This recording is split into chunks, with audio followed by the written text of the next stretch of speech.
Ela é professora na área de concursos e de residências, autora de 17 livros, tem 6 pós-graduações, é mestre em saúde pública, servidora e coordenadora aqui do Gran Cursos Online. Estou hoje com a Natália Souza, nossa convidada imparável. Muito obrigado pela participação, professora. Eu que agradeço, Gabriel. Então, muito prazer em estar aqui nesse momento imparável do Gran.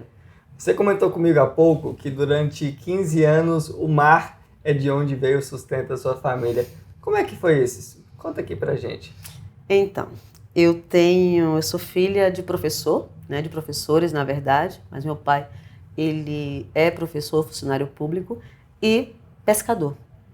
Então, durante praticamente 15 anos, isso pegando mesmo desde a minha infância, né, até os 16 anos, onde eu vivi isso de perto, meu pai acordava às 4 da manhã para ir para o mar.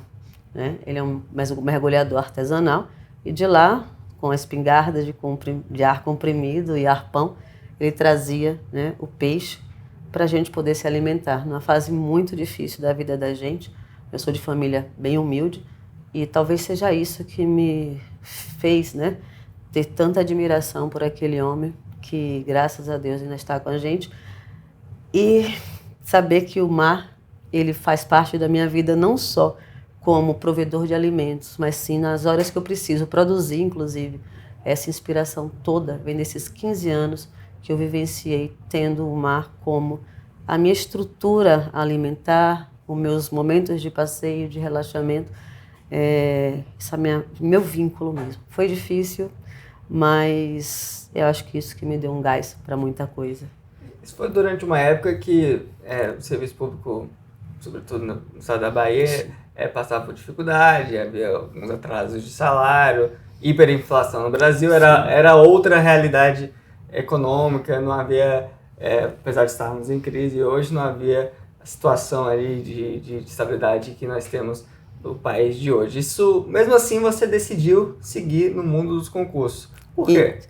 Porque mesmo eu vendo meu pai ali, né, tendo que acordar muito cedo para ir pescar e colocar o peixe na mesa para a gente almoçar. Então, até certo ponto eu não sabia o motivo daquilo, mas depois eu comecei a entender, né, por conta das conversas que meus pais tinham. Eles são muito, muito ligados um ao outro.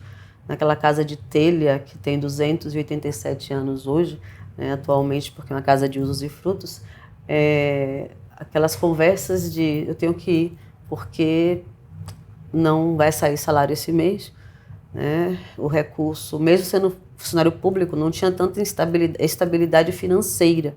Sabia que tinha o recurso para receber, mas não sabia quando ia entrar por conta da crise daquela época, início da década de 80 principalmente. E de tanto ouvir que vai passar, mas aquele dinheiro não está lá guardado. Mesmo a gente sabia que ele ia tirar férias, porque ele era professor, tinha um período longo de férias. Então, vendo tanto essa rotina dele, que mesmo sem receber o dinheiro, ele voltava do mar e ele ia trabalhar. Ele chegava em casa 11 da noite, quando terminava o terceiro turno da escola. E isso me fez, né, estudar muito, até para devolver a eles o que eles me ofereceram. Né? Então, foi uma menina adolescente que praticamente não dei trabalho, porque a vida deles era dizer, eu só posso dar para vocês os estudos. Né? E para não seguir a regra dos adolescentes em geral, eu resolvi, na verdade, decidi mesmo dar o orgulho. Né? Eu tenho que mostrar para meus pais que vale a pena tanto sacrifício. E foi assim que passei em 5 vestibulares na época, não era bem diferente da modalidade que a gente tem hoje. Em 1993, eu já estava cursando a faculdade e me formei e optei, né, por concurso público. E não parei. Então foi um atrás do outro, até que cada vez que a vida me mostrava um caminho diferente, eu tinha que readaptar. Né? Eu sempre tive um propósito. Eu vou alcançar tudo o que eu projetar, eu vou planejar. Mas eu sabia reorganizar o caminho.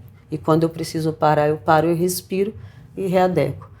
E de tantos que eu passei, de tantas experiências de vida, eu vivi no Brasil todo praticamente, eu viajei muito, quando foi... Sempre nessa área de saúde, né? Sempre na área de saúde, mas sempre ligada mais à gestão, né? À saúde pública, à saúde coletiva, e sempre com o livro perto de mim. Tá? E a docência caminhando junto, porque não dá para ser Natália sem ser professora. Eu acho que é uma condição inerente, sine qua non à pessoa, essa paixão que eu tenho por ensinar. Então, é uma coisa que eu faço desde criança, adolescente, todo mundo estava brincando, eu estava lá dando banca. Lá na Bahia a gente chama meu professor particular de banca, então eu não tinha dificuldade em nenhuma disciplina, então eu ia e ganhava aquele dinheirinho para poder aliviar um pouco a barra de dentro de casa. E com isso, concurso atrás de concurso, em 2003 eu resolvi parar, mas o parar de respirar, porque ali é meu momento de ser mãe, dar uma pausa, né? Foi quando meu filho nasceu. Meu filho, ele é um menino maravilhoso, né? E ele me fez mudar muitas coisas e me fez parar um pouco para dizer agora eu vou me dedicar a uma outra tarefa, a uma outra habilidade que eu tive que descobrir, né? Porque ser mãe é descoberta. E cuidando dele, eu já estava em 2 outros concursos públicos, na verdade 3, eu sempre dava pausa em um. E... Na área da saúde pode acumular, né? Que é Sim. diferente das demais áreas. Isso, na área da saúde a gente pode acumular, e como um deles era na Universidade Federal, eu também podia estar organizando os meus horários. Então eu tinha essa flexibilidade. Quando em 2007 eu tive que refazer o percurso. E aí eu digo que foi o golpe fatal assim na minha família. Não digo fatal, um golpe que a gente perdeu muito sangue, né? A gente quase entrou em choque, ou seja, a gente perdeu tanto sangue, no sentido figurado da palavra, que foi a perda de meu irmão, né? O meu irmão mais velho, meu único irmão, um homem, ele foi vítima de um latrocínio, e isso me fez deixar meu filho com meus pais, de uma forma que a vida organizou, que eu não tive como desorganizar naquele momento. Você morava em outra cidade e o seu filho morava com seus pais em Salvador, não é isso? Isso, eu morava em Sergipe, né, na capital, em Aracaju, era funcionária pública de lá. Quando no dia 2 de julho, às 3 da manhã, que é um horário que eu não esqueço, um dia que eu nunca vou esquecer, eu recebi o telefonema de um hospital de Salvador, que eu também era funcionária do Estado, dizendo que o meu irmão me perguntando, na verdade. A pessoa que me ligou se assustou ao ouvir minha voz, porque reconheceu minha voz. Você é o quê? De Ian. Né? Eu sempre falava Ian, um nome tão forte. E aquele dia me marcou muito, porque no domingo anterior ele tinha passado comigo 45 minutos no telefone. Coisa que ele nunca tinha feito. Parecia que ele estava prevendo que seria a nossa última conversa. Pausa para só lembrar aqui da voz dele. Ele queria me convencer por A mais B, ele tinha um poder de convencimento muito grande, que eu precisava trocar de carro, e emprestar o meu para ele. E assim, ele era muito brincalhão, e para ele conseguir que eu emprestasse meu carro, ele tinha que me convencer que eu tinha que trocar de carro. Mas eu não precisava trocar naquele momento, mas a gente conversou muito. Quando foi às 3 da manhã eu recebi aquele telefonema e me fez reajustar minha vida toda, né? Foi muito difícil mesmo. 2 anos depois eu voltei para a Bahia, né? Assumi os outros cargos que eu tinha lá, que eu tinha pedido licença, sem vencimento. Eu era de um concurso da Prefeitura de Salvador, fiz outro concurso com um salário maior, até porque eu precisava me manter numa capital com um custo de vida alto, como Salvador. Sim. E passei, mais uma vez. Você passou em 16 concursos? 16 concursos públicos. E assim, como na minha época não tinha tanta divulgação em relação ao concurso, até porque era como se fosse assim, você faz concurso porque sua família é concursada. Então, hoje a gente vê que virou uma carreira fazer concurso. Então, eu não contava e eu não tinha aquilo como algo que eu vou colocar essa lista aqui de concursos. Eu sabia, na verdade, de como eu era uma pessoa que eu nunca parei de estudar, nunca parei de buscar o novo, e o novo em todas as áreas. Eu sou muito curiosa. E eu sabia, eu entrava na prova tão confiante, sabe, que fazia, essa vaga é minha. E era uma certeza mesmo, quando Eu me lembro em 2002, quando eu fiz o concurso da Prefeitura de Aracaju, eu entrei na sala, eu sou da letra N, né? Então eu fico sempre a última na fila das M's. Então minha última cadeira da sala, quando eu entrei, eu olhei a sala toda, muita gente, era muita gente em Aracaju, uma cidade muito gostosa de se viver. E quando eu entrei, eu fiz, a vaga é minha. Entrei, sentei, botei meu pé na outra cadeira, enquanto a outra pessoa não viu, não tinha chegado. Fiz a prova, eu não me lembro a banca, se foi SES Gran Rio ou Fundação Carlos Chagas, não me lembro mesmo.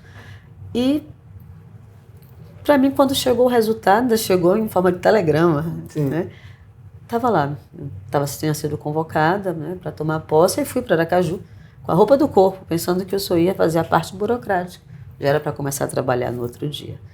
E aí, como eu não queria, né, usar o tempo que eu tinha para poder começar, eu comprei algumas peças de roupa para passar aquela semana, para começar a mergulhar em mais uma área. Então, eu sempre fui inquieta por natureza. E uma vida cheia de recomeços, né?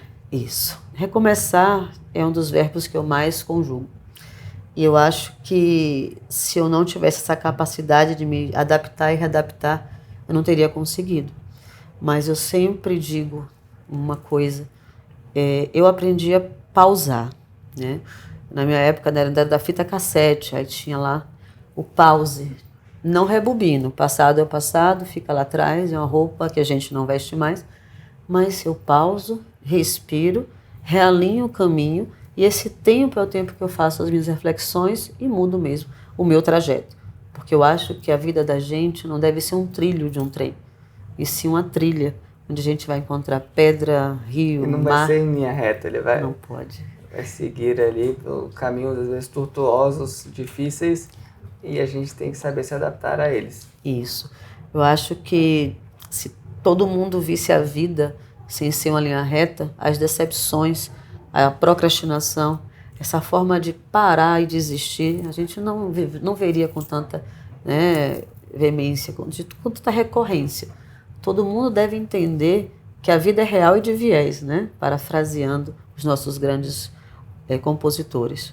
Então, planejar a vida, imaginar que do ponto A para o ponto B é uma linha reta, aí está a falha. A gente tem que entender que a vida tem várias pausas, vários pontos de ônibus, várias ladeiras, vários momentos que o carro pode quebrar. Então a gente tem que estar preparado para o que ela mostrar para a gente. Nesse período de preparação para concurso, houve alguma hora que bateu um desespero? Que uma hora que foi muito difícil, que você achou que não ia conseguir? Eu posso te dizer que, por eu ter um preparo tão grande em relação aos estudos e sempre ser focada, eu nunca tive medo de enfrentar.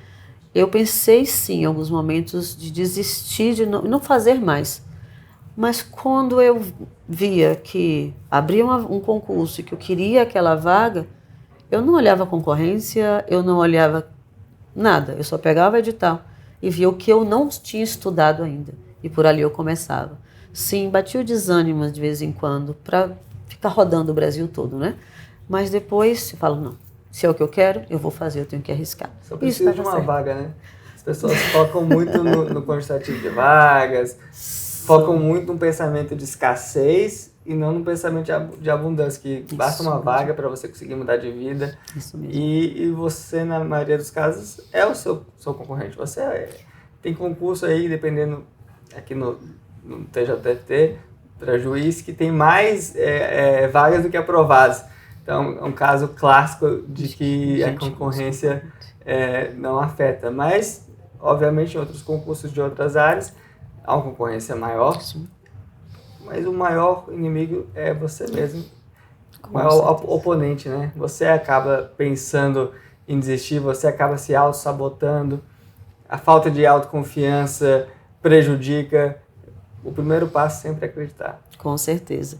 E eu sempre digo, né, para os meus alunos que quando olhar um edital, não olhe pelo cargo que tem o maior número de vagas, olhe pelo cargo que você quer fazer. Porque ser servidor público é trabalhar com aquilo que você vai fazer a vida toda até a sua aposentadoria.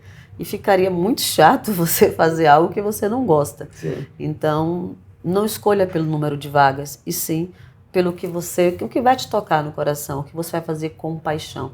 Hoje eu trabalho com comunidade e eu digo que eu não escolhi pelo número de vagas, fui bem aprovada, e hoje, cada vez que eu me vejo resolvendo o mínimo que eu posso de uma pessoa da comunidade, eu me sinto... Ali eu ganhei mais do que o meu próprio salário, né? Eu ganhei um sorriso, eu ganhei um obrigado, eu ganhei às vezes uma água de coco, às vezes um mamão cortado que trazem para mim. Então, fazer o que a gente faz e fazer o que a gente ama, né, para a vida toda, então a carreira pública tem que ser assim. E, como você disse, Gabriel, o pior concorrente é o próprio candidato. Então, uma dica que eu sempre dou, nem olhe a concorrência quando ela sair, porque só vai gastar tempo se preocupando com a concorrência. Em vez de gastar aquele tempo olhando a concorrência, vai estudar, né? Enquanto todo mundo está lá surtando com a concorrência, finja que não saiu e continua estudando. Você só precisa de uma vaga. Você não é 2, nem 3, nem 4. Você quer a sua vaga, foque na sua vaga, que consegue.